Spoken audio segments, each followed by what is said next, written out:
Les amis, bonjour, j'espère que vous allez bien. Le Barça, vous me rendez fou, je vous le dis d'entrée. C'est l'intro, vous me rendez fou cette année. J'en ai marre de vous. Alors certes, c'est pas la Liga, mais bon, une petite élimination du Barça, en tant que supporter du Real, j'aurais pris, quoi. Enfin, du moins, une petite défaite à 10 contre 11 en début de match. Cubarsí qui a cisaillé le dernier défenseur. Un peu de manque d'expérience sur l'action, mais interdiction, s'il vous plaît, supporter du Barça que vous êtes. Alors, je vous parle extérieurement, peut-être car si vous aviez perdu, ne crachez pas sur ce joueur-là. J'ai vu sur les réseaux, des fois, les vieux démons qui reviennent d'Araujo et tout. Ce gamin est votre prodige défensif. C'est votre monstre défensif. Il a sauté Araujo, que je considérais de base comme un joueur, ça y est, qui allait avoir un avenir de foot. Il l'a sauté. Et personne n'ose dire que ce n'est pas normal. Donc, cette faute qu'il fait, certes, il a un certain âge. Et encore heureux qu'à son âge, des fois, ça n'aille pas dans le sens toujours qui est le bon. Mais, je vais quand même tirer mon chapeau à ce Barça, avec le cœur qui grince. Mais vous avez fait... Vous savez, ça c'est des performances, moi, qui m'impressionnent plus que quand vous mettez un 6-0. Parce que 6-0 est le fruit d'une domination, t'es supérieur et ton aspect technique, offensif, tu réussis et tu écrases l'adversaire parce que t'es meilleur.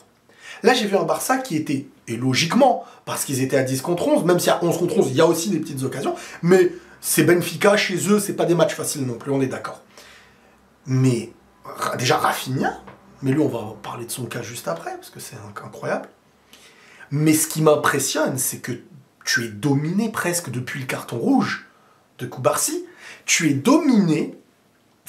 Et en fait, tu nous montres un visage du Barça que je n'ai pas vu moi depuis, je sais même pas quand. C'est ça moi qui m'impressionne. Qui pour beaucoup d'entre vous n'est pas impressionnant parce que vous ne connaissez certains supporters du Barça que le jeu. Mais le jeu ne donne pas toujours la récompense du jeu. Tu ne gagnes pas ce qu'il y a de plus grand que dans le jeu. C'est très rare une équipe, même le Barça de Pep, n'a pas enchaîné Ligue des Champions comme ça avec le jeu. Parce qu'en face, il y a des mecs qui sont pas là pour le jeu. Ils sont là pour la récompense du jeu. Et le Barça d'aujourd'hui voulait la récompense. Sans forcément le jeu, parce qu'à 10 contre 11, tu devais défendre. Et Chesney, là, c'est pas le Chesney contre Benfica de la dernière fois. Hein. Là, c'est un Barça qui s'est mis condition huitième de finale, collectivement, mentalement, énorme. Alors, moi, j'en veux au Benfica de ne pas avoir marqué, parce que, forcément, moi, je suis pas pour le Barça, je suis un rival du Barça. J'analyse objectivement, j'essaye, mais ma volonté peut être celle que j'ai envie. C'est-à-dire que quand je regarde le match, j'espère quand même que Benfica marque. Et j'ai une frustration. Mais parce que vous avez géré défensivement. Et le gardien, comme je disais dans le débrief du PSG d'avant, les deux équipes qui gagnent, Liverpool-Paris, et Barça, PSG-Liverpool et Benfica-Barça, les deux équipes qui gagnent, elles ont été dans leur défense presque tout le match. Elles ont subi. Mais, bizarre, donnez-moi les noms de ces équipes qui ont gagné. Tiens, Liverpool, Barcelone. Et les équipes qui ont perdu, PSG, Benfica. Pas l'expérience. Le nom de ton équipe n'est pas qu'un hasard quand tu vas chercher des choses qu'on n'attend pas forcément quand on regarde de nos propres yeux un match, même quand t'es dominé. Même quand t'es dominé, les grands qui veulent gagner ou qui gagnent, qui savent ce que c'est le poids d'une Ligue des Champions, même si ce Barça savait, et depuis quelques années l'avait perdu, hein, parce que, pas faire trop les marioles vous, hein. N'oubliez pas les gars, l'Europa League, éliminé 2 fois et tout, faut rester humble. Et là, ce que vous faites, c'est honorable, mais c'est très honorable. Mais je veux dire, c'est le fruit des grands, c'est pas du hasard, en fait. Paris qui domine, Liverpool qui domine, mais tu marques pas, et eux ils t'en mettent un, boum. Atlético, tu les domines. Non, mais eux, ils connaissent, hein, ils ont fait 2 finales Ligue des Champions, ils connaissent Atlético aussi, hein, c'est pas les petits du quartier. Et le Barça de ce soir, à l'extérieur, une équipe qui pousse, qui a des occasions. Mais non, ils ont subi à 10 contre 11, ils ont été chercher ce but. Et ce but venant de qui? Rafinha, les gars. Vous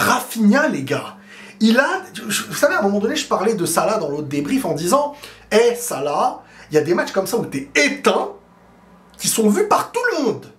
Et des matchs où t'es très fort, mais qui sont pas vus par du monde. Rafinha, les matchs vus par tout le monde, il te sort des Classico, Bayern, Benfica en 8e de finale. Il marque des points, Rafinha, là. Hein. Je sais que ça fait rire, moi le premier. De me dire Rafinha Ballon d'Or, machin, je vais pas dire que ça me choquerait, mais de l'image, elle me choquerait. Le garçon, comme disait Stan, c'était un tocard, un carto en verlan, pour ce vrai, on innove. Non, mais c'est le gars que tu n'imagines pas prendre un Ballon d'Or. Mais, attention, si le Barça gagne la Liga, que le Barça enchaîne la Copa, triplé avec Ligue des Champions, Rafinha dans les buteurs les plus importants, ça va être dur de ne pas lui donner, parce que c'est ça aussi la beauté du foot. Ce n'est pas que ce qui est le plus artistique ou qui plaît à nos yeux, parce que vous les premiers, ça va être dur pour vous d'avoir dit l'année dernière, Vinicius qui prendrait le Ballon d'Or, c'est la mort du foot, et maintenant, dire Rafi. Moi j'ai jamais dit un truc pareil, un joueur qui méritera son Ballon d'Or le méritera. Alors il en est encore un peu loin, parce que il se passera plein de choses, et puis la Coupe du Monde des clubs, je crois que le Barça ne participe pas, il faut que le Barça gagne la Ligue des Champions, mais bref, ça c'est un autre sujet. Mais c'est pour dire, Rafinha, il va te chercher encore un but, mentalement, dans des moments, mais que tu n'attends pas. Le Barça fait nul, c'est un très bon résultat à 10 contre 11, et le retour au Montjuïc, là. Et ils s'en sortent avec une victoire. C'est que mentalement, en termes de solidité collective, en termes de vouloir conquérir, ne pas que se contenter d'eux, ne pas faiblir, mais c'est très très très très fort. La surcharge d'énergie, il est quelle heure là ? La surcharge d'énergie qui a été faite par des Pedri, par des petits gringalets. Même si je fais de la lutte avec Pedri, je le mets par terre à tous les duels. Oui, je suis costaud quoi. Non, mais sérieusement, c'est ça, un Barça qui veut tout gagner.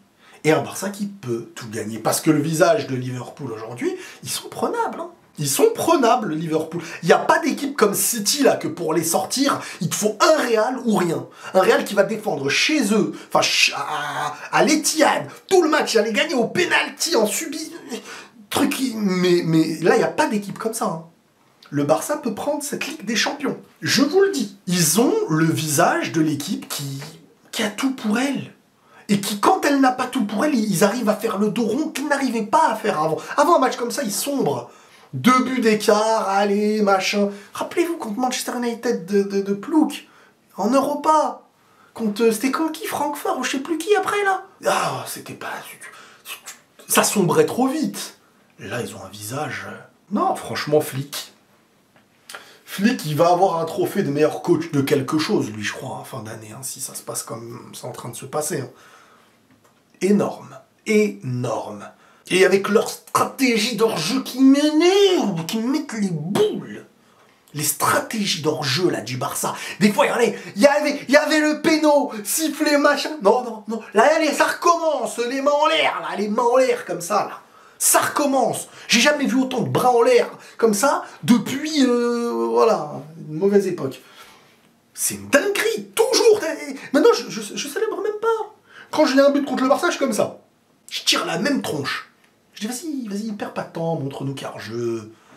Oh, c'est fatigant. Ils sont très forts. Franchement, moi, c'est les victoires comme ça que je trouve qui te montrent que tu es capable d'aller loin. C'est pas que quand tu domines, parce que si tu domines plus, tu vas perdre et à un moment donné, tu domineras pas toujours. Le foot, c'est pas ça. On l'a vu avec Liverpool, on l'a vu avec le Barça. Donc, vraiment, je tire mon chapeau à ce Barça pour s'en sortir comme ça. Le retour en vrai, Benfica, ils vont bien se battre, mais le Barça, ils vont gérer. Il va pas la chercher, comme disait l'autre. Et après, bon, tu vas jouer un match un peu plus relax. Et après, tu auras une vraie demi-finale pour te battre pour une place en finale. Le Barça, vraiment, un chemin là qui s'ouvre à lui. Mais ils méritent, ils ont été bien classés au premier truc et tout. Hein. C'est juste la frustration de madrilène que j'ai parfois, mais que je distingue de l'objectivité et d'une analyse. Là, des fois, je dis, là, c'est mon sentiment, et après, je vous dis, là, voilà, quoi, vous connaissez. Bref, qu'est-ce que vous voulez que je vous dise? J'en ai marre de ce Barça, cette année. Vous m'énervez. Voilà, je vous le dis. N'hésitez pas à rejoindre le Instagram parce que je vais donner les 3 gagnants sur mes réseaux. Je vais les contacter en privé. Ceux qui ont participé au jeu concours, foncez, vous abonnez. Franchement, là-bas, là, c'est très sympa en ce moment et ça me fait énormément plaisir. Vous me touchez beaucoup avec vos messages, sachez-le. Prenez tous soin de vous, les amis, et la paix sur vous.